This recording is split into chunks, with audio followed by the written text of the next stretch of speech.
Vous êtes toujours avec nous ce matin à Ferrières en Gâtinais dans le Loiret, dans le quartier des Forges. Je vais vous emmener en balade avec Françoise Souchet dans le quartier des forgerons et des tanneurs. C'est parti.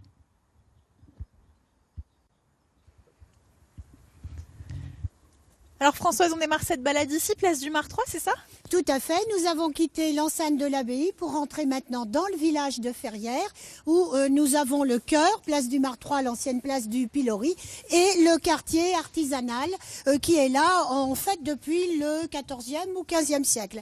D'un côté la maison des tanneurs et de l'autre côté, en descendant près de la rivière, nous avons les anciennes forges qui ont duré jusqu'en 1770 à peu près, époque à laquelle la crise économique et le canal du Loing ont forcé les maîtres de forge à mettre la clé sous la porte. Et c'est à ça qu'est lié le nom de Ferrières. De Ferrières, voilà, oui, puisque à l'époque gallo-romaine, on a déjà des tribus sénones qui travaillent le fer, puisque nous avons des gisements à ciel ouvert d'hématite, de petits minerais que les gens ramassaient et fondaient dans des fours bas qu'on appelle des fours catalans. Et ces fours gallo-romains ont été retrouvés derrière ces pâtés de maison au 19e siècle au cours de travaux municipaux. Quand on sait qu'en latin, le mot ferraria, qui a donné Ferrières, désigne le travail du minerai et non pas la forge. La forge, ça vient après. C'est un autre mot latin. Alors c'est ici. Voilà, c'est ici que ça se passait. Derrière ces grands bâtiments, eh bien, il y avait déjà les gallo-romains qui travaillaient. Alors jusqu'au 18e siècle, nous avons ces grands bâtiments. La forge est ici. Vous avez le reste du rond de l'arbre de la roue qui actionnait le soufflet dans l'eau. Dans l'eau, voilà. Et cette petite rivière n'est pas la Cléry, mais une dérivation. Alors la Cléry, c'est voilà, c'est la rivière qui passe ici. Voilà, qui passe ici, qui prend son cours dans l'Yonne et qui va se jeter dans le Loing, au-delà d'Ordives. Donc il y a une dérivation qui vient d'un étang. La Cléry étant assez marécageuse, les moines ont fait des barrages et ont canalisé une partie pour faire un bief et alimenter tout leur réseau industriel. Donc d'un côté ces forges et de l'autre côté les tanneries. Voilà. Alors nous avons la tannerie du haut. Nous sommes arrivés par cet endroit-là et nous avons ici ce qu'on appelait la tannerie du bas.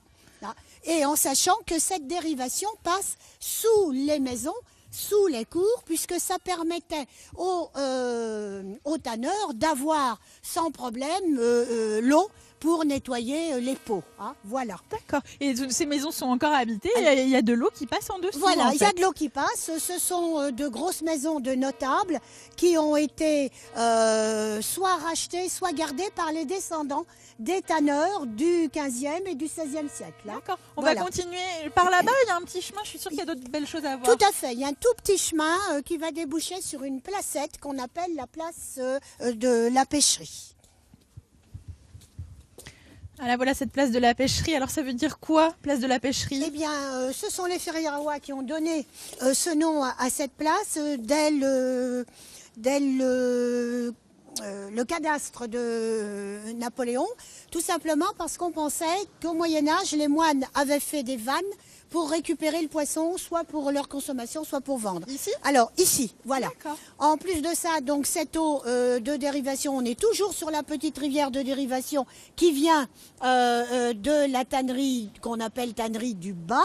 Et nous sommes sur le premier pont en dur de Ferrières en Gâtinais, qui date de 1776. Avant, nous avions simplement du bois. Et à la place de ce petit lavoir, il n'y avait rien.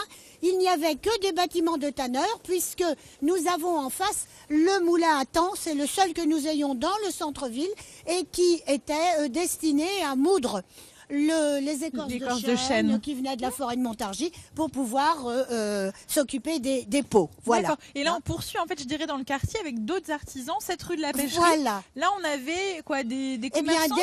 Pas de commerçants, mais des petits artisans. Le sabotier, un serrurier, un taillandier. Là. Et puis c'est resté même encore à notre époque un petit quartier artisanal puisqu'on avait un tapissier, le coiffeur, voilà. Alors ce qui est intéressant, ce sont des maisons reconstruites au début du XVIIe siècle. Oui, et certaines, celle-ci, voilà, elle est bien, puisqu'elle a gardé son travail du 15e, 16e siècle, avec l'échoppe que l'on basculait pour pouvoir étaler. Et derrière, il y a un escalier du 15e siècle qui est en hors d'œuvre, un jardin, et tout reprend dans la rue parallèle. Toutes les maisons sont faites de cette façon-là. Voilà. Donc on est bien dans le quartier artisanal de Ferrières. Un quartier que vous faites découvrir aux gens s'ils le souhaitent, c'est ça, pendant l'été, avec pendant des l'été, visites? avec des visites les dimanches de juillet et d'août. Et ça dure le temps que les gens veulent Donc vous bien. racontiez Voilà. tout sur Ferrières. Tout sur Ferrières, Merci exactement. beaucoup, Je Françoise. vous en prie. Merci. On va poursuivre nous notre balade et puis on vous laisse, vous, Jérémy, reprendre le cours de l'émission. Merci Héloïse, on va se retrouver avec grand plaisir dans